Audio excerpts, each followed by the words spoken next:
नमस्कार मुलांनो, मराठी विषयात तुमचं स्वागत आहे. आज आपण मराठी सुलभ भारती इयत्ता 6वीच्या पुस्तकातील पाठ 10 बाबांचं पत्र शिकणार आहोत. पान नंबर 26, पाठ 10 बाबांचं पत्र. या पाठात मुलांनो, एका वडिलांनी आपली मुलगी वैष्णवी हिला लिहिलेले पत्र आहे.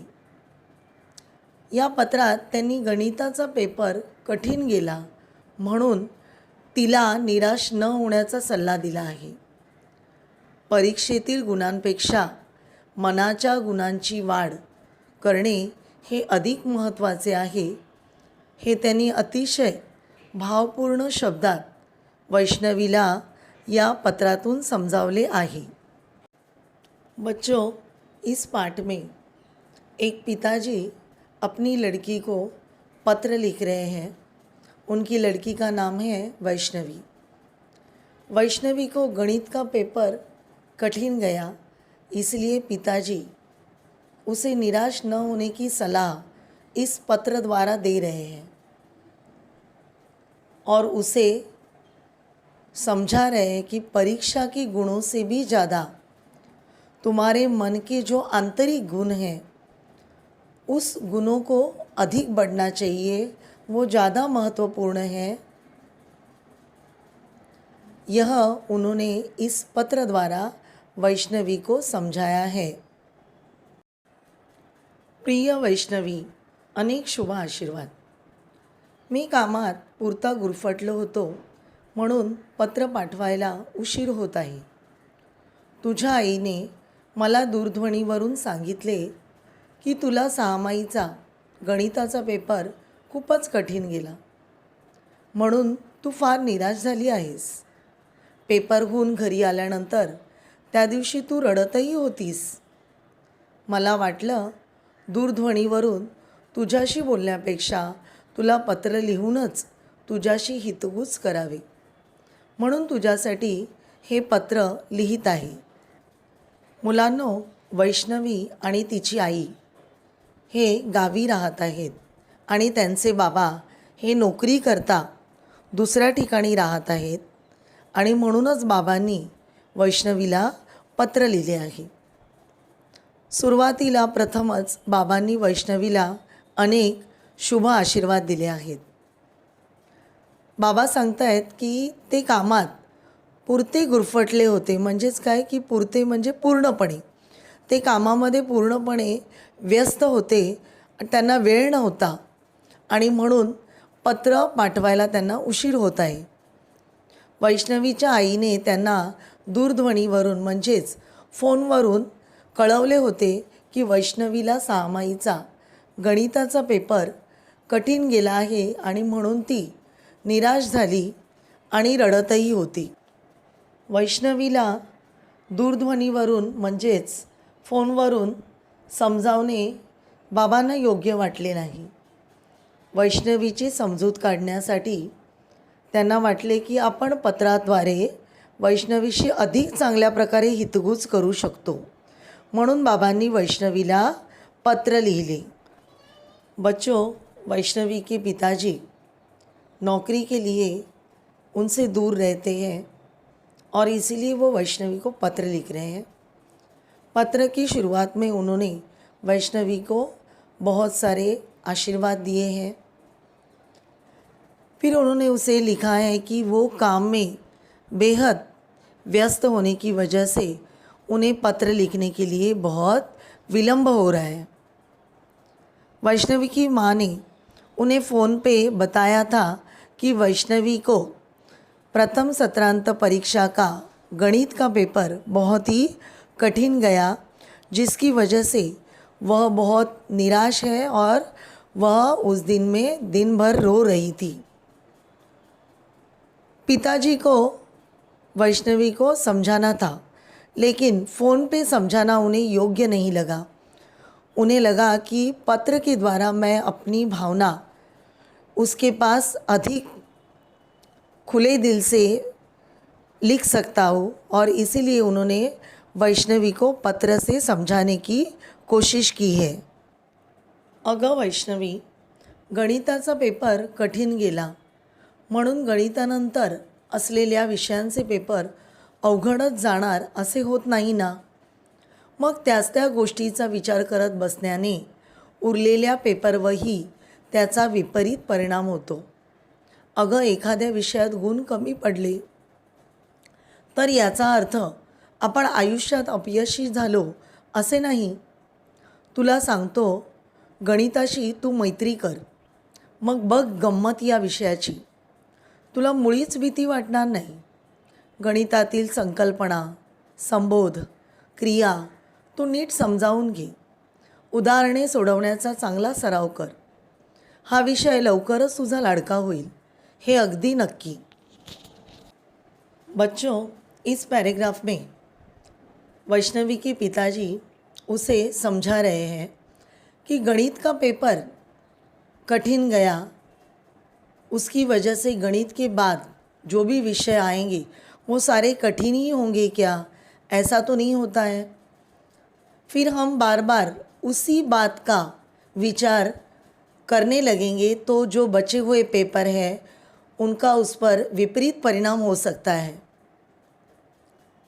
किसी विषय में गुण कम मिले इसका अर्थ ये नहीं कि हम जीवन में अपयशी हो गए. वो वैष्णवी को कह रहे हैं कि वैष्णवी, तुम गणित विषय से मैत्री करो, यानी दोस्ती करो, फिर देखो कितनी मज़ा आएगी तुम्हें. तुम्हें विषय का तो बिल्कुल डर नहीं लगेगा. जो विषय हमें बहुत कठिन लगता है उसके साथ हमें दोस्ती करनी चाहिए. अब गणित के साथ दोस्ती करने के लिए हमें क्या करना पड़ेगा? गणित के साथ दोस्ती करने के लिए गणित की जो संकल्पनाएं हैं, संबोध है, अलग अलग क्रियाएं हैं, उन सबको तुम अच्छी तरह समझ लो और उसके जो उदाहरण हैं उन उदाहरण को बार बार हल करते रहो, उनकी प्रैक्टिस करो. सराव करना यानी प्रैक्टिस करना, बार बार उसे हल करते रहो, जिसकी वजह से यह विषय जल्द से जल्द तुम्हारा सबसे प्यारा विषय बनेगा, यह ज़रूर है. बच्चों, जब परीक्षा में किसी विषय का पेपर कठिन जाता है तो उसी विषय को बार बार सोच में मत लाओ. उसका असर दूसरे विषयों पर पड़ेगा और तुम्हारी दूसरे विषयों की पढ़ाई भी रह जाएगी, जिसकी वजह से दूसरे विषय के पेपर भी आपको कठिन जा सकते हैं. इसके बारे में हमें परीक्षा के पहले सोचना चाहिए कि पेपर हमें कठिन ना जाए, इसलिए उस विषय से हमें दोस्ती करके, यानी उस विषय की पढ़ाई हमें अच्छे से करनी चाहिए.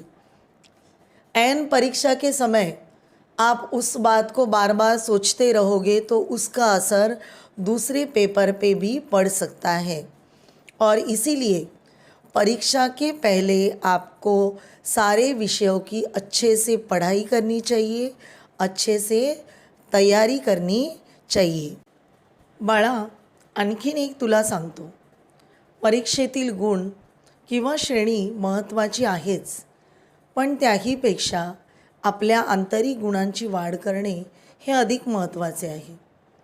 तू गोष्टीत छान सांगतेस, चित्र उत्तम काढतेस आणि सुंदर नृत्यही करतेस. हे सारं सुरू ठेव. तुझ्या आईने सांगितले की हल्ली तू याकडे फारसं लक्ष देत नाहीस. या कला आपले जीवन सुंदर करतात आणि आपलं व्यक्तिमत्वही फुलवतात. त्यामुळे प्रत्येकाने एखादी तरी कला जोपासली पाहिजे. स्वतःमधील गुणांची वाढ करायला तुला अनेक संधी मिळतील, त्यांचा तू पुरेपूर उपयोग करून घे. बाबांनी सांगितलेले ऐकून त्याप्रमाणे तू वागशील याची मला खात्री आहे.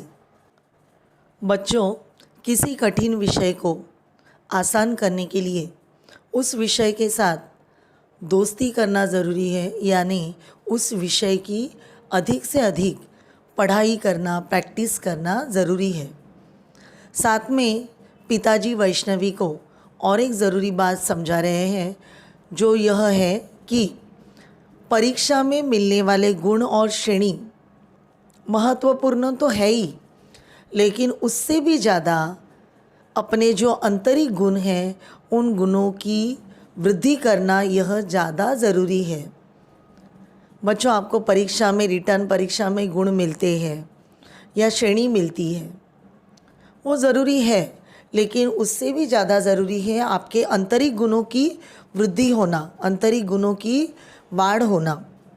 वह गुण बढ़ते रहने चाहिए। आंतरिक गुण यानी आपके अंदर जो कला गुण हैं, जैसे वैष्णवी अच्छी कहानी सुनाती है, वो बहुत ही सुंदर चित्र बनाती है, वो अच्छा डांस करती है, और यह सब चीज़ें उसने रोक दी थी क्योंकि उसे गणित का पेपर कठिन गया था।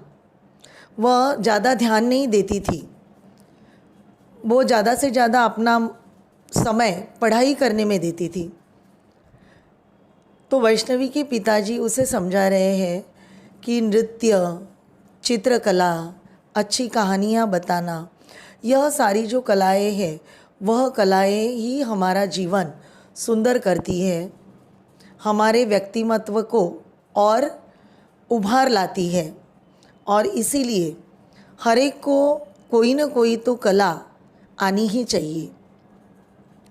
जीवन में यह अपने अंदर के जो कला गुण हैं इनकी वृद्धि करने के लिए बहुत सारी संधियाँ यानी बहुत सारी मौके आपके जीवन में आते रहेंगे, और उन मौक़ों का पूरा उपयोग आपको कर लेना चाहिए।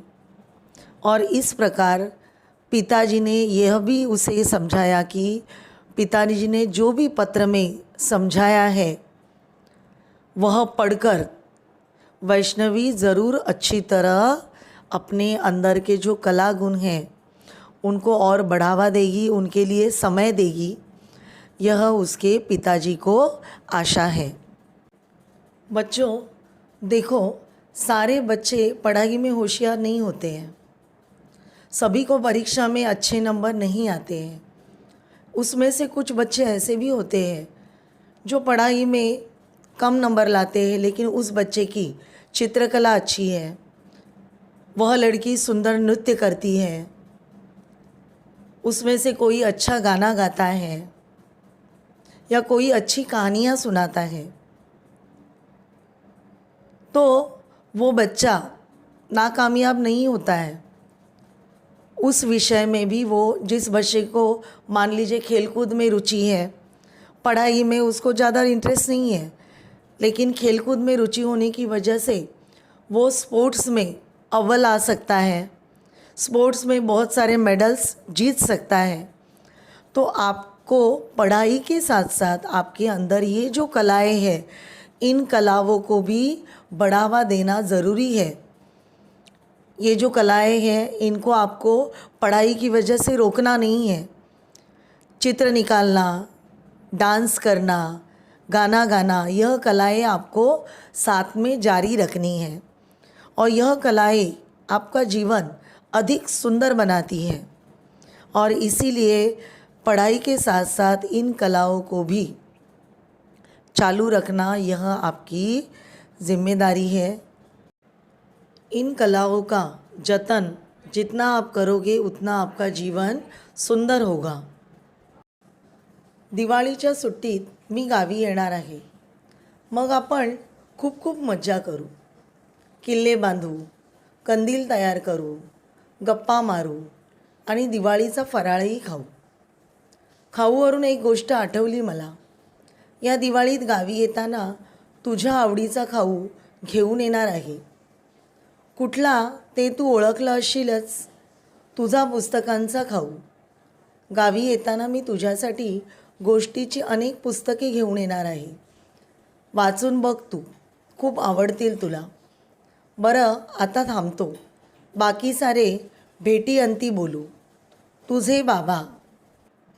पत्र के आखिर में पिताजी वैष्णवी को लिख रहे हैं कि दिवाली की छुट्टी में वो गांव आएंगे और उस समय बहुत बहुत मज़ा करेंगे। दिवाली की छुट्टी में किला तैयार करेंगे, कंदील तैयार करेंगे, ढेर सारी बातें करेंगे और दिवाली का अच्छा अच्छा जो फराळ होता है यानी खाऊ खाएंगे। खाऊ की बातों से उनको एक बात याद आई कि वैष्णवी को कहानियों की किताब पढ़ना बहुत ही पसंद है और इसीलिए वो वैष्णवी के लिए कहानियों की ढेर सारी किताबें लेके जाने वाले हैं। और वैष्णवी को वो कह रहे हैं कि तुम वो किताबें जब पढ़ोगी तब तुम्हें वो कहानियाँ, वो किताबें तुम्हें बहुत अच्छी लगेगी। अब यहाँ पत्र मैं रोक रहा हूँ, पत्र का अंत मैं करता हूँ।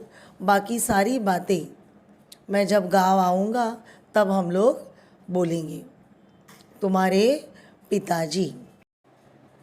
बच्चों, इस पाठ से हम यह सीखते हैं कि किताब का कोई भी विषय हमारा कठिन ना हो।